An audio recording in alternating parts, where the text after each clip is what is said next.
En la Edad Media, particularmente en el siglo XIV y XV, aparece gente con preguntas nuevas que desafían la epistemología de ese momento. El saber de ese tiempo apuntaba a la virtud, y la virtud tenía que ver con pasar al cielo después de la muerte. Saber implicaba fundamentalmente conocer lo que decían los maestros, tener una vida virtuosa que te permitiera el cielo. Había otro saber que era el saber artesanal, pero ese no era el gran saber, era este otro. Y empiezan a aparecer unos señores que se hacen la pregunta de que entre paréntesis, sin negar el poder de la iglesia, sin negar el poder del saber presente, pero se hacen preguntas como, oye, pero eso que dice el maestro, ¿por qué no lo probamos? En fin, lo que ocurre es que de alguna manera esa pregunta se escucha como un desempoderamiento de los maestros. ¿Cómo vamos a probar lo que dicen los maestros? Los maestros dicen, y lo que dicen es. Y esto de que ustedes vengan a poner en duda lo que dicen los maestros y que lo quieran probar, pregunta, como te digo, que venía de un nuevo espacio, se consideró una ofensa a la autoridad presente, que era la iglesia, y la iglesia reprime a estos señores que se les llamaba los empiricistas. Pero los empiricistas saltan por todos lados. Kepler por un lado, Galileo por el otro, por allá estaba Newton. Entonces, pero esto empieza a pasar por todos lados. Es una epidemia. Y la iglesia se encuentra enfrentada a que esta gente no ataca a la iglesia, no tiene un interés anti-eclesiástico para nada. Son tipos que se están haciendo preguntas incómodas. Entonces, se llega a un acuerdo con estos personajes.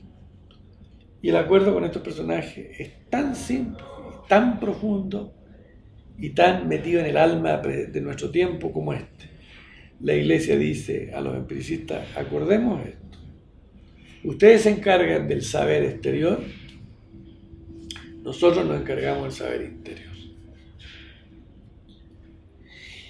Y los seres humanos asistimos, sobre todo los seres occidentales, a una división absoluta, total, de la experiencia humana y del saber humano. Interior, exterior.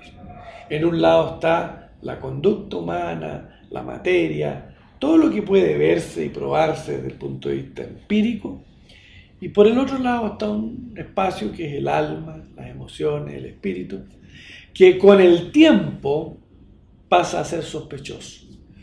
¿Por qué? Porque este otro saber, el saber exterior, se traduce en un éxito en términos de cosas, objetos, bienes que hacen y que tocan la vida de la gente en sus niveles más simples. El nacimiento de las herramientas, todo lo que tiene que ver con el quehacer mundano, pero que impacta y que genera riqueza material. Entonces se empieza a pasar esto. Los filósofos de la época empiezan a decir, este es el real saber, el exterior. Esta otra historia es un cuentito.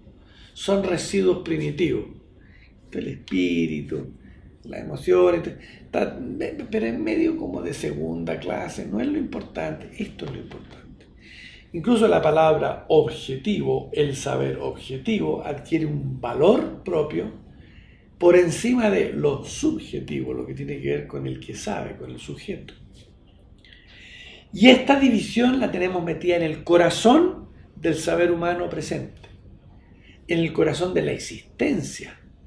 Todo lo tenemos dividido así.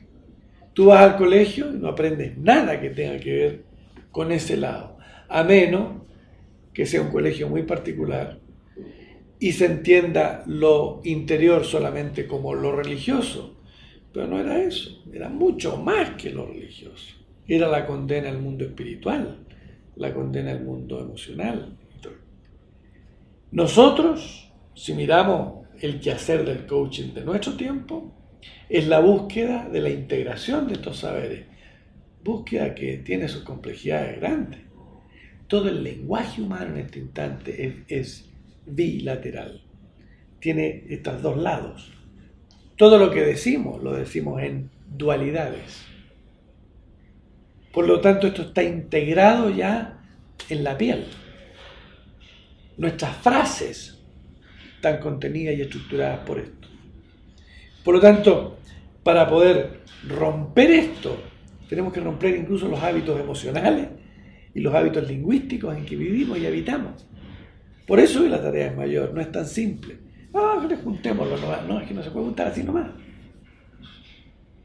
Y esa parte, esa división ha generado un sufrir de un nuevo tipo. No es el sufrir de la escasez, no es el sufrir de la pobreza meramente. Es el sufrir de darnos cuenta que nos separamos unos de otros, nos separamos del mundo.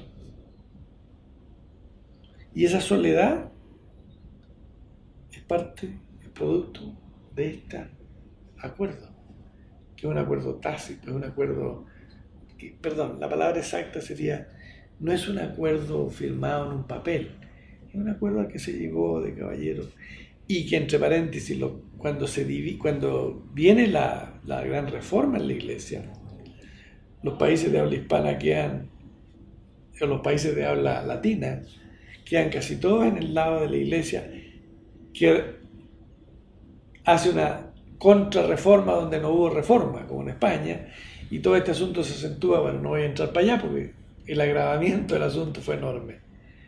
Pero tú ves que la Europa del Norte desarrolla más la ciencia, desarrolla más ese tipo de saber, porque no tiene a la iglesia encima.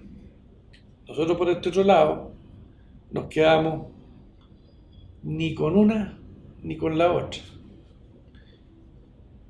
Sufrimos una contrarreforma sin haber tenido reforma. Y esa es la España que llega a América.